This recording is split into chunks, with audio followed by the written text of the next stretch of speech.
أعوذ بالله من الشيطان الرجيم. بسم الله الرحمن الرحيم. إن الذين جاءوا بالإفك عصبة منكم لا تحسبوه شرا لكم بل هو خير لكم لكل امرئ منهم ما اكتسب من الإثم والذي تولى كبره منهم له عذاب عظيم. لولا إذ سمعتموه ظن المؤمنون والمؤمنات بأنفسهم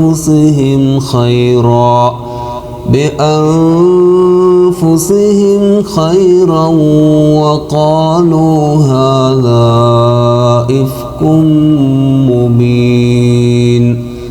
لولا جاءوا عليه بأربعة شهداء فإذ لم يأتوا بالشهداء فأولئك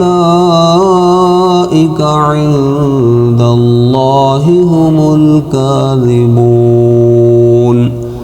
ولولا فضل الله عليكم ورحمته في الدنيا والآخرة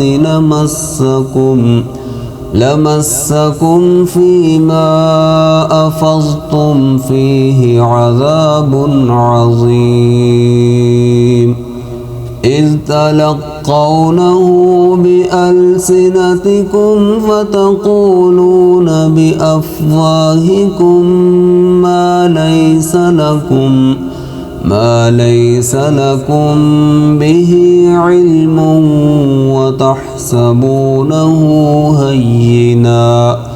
وتحسبونه هينا وهو عند الله عظيم.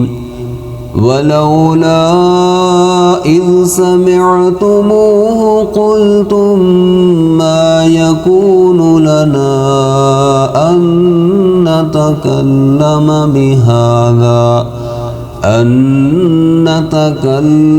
بهذا سبحانك هذا بهتان عظيم.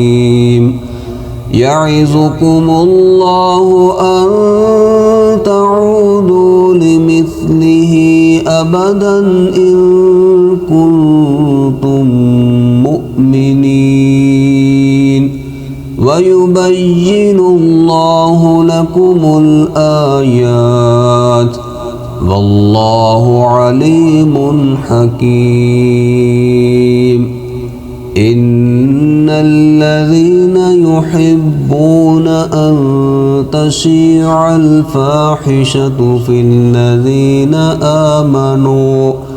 الذين آمنوا لهم عذاب أليم في الدنيا والآخرة والله يعلم وأنتم لا تعلمون.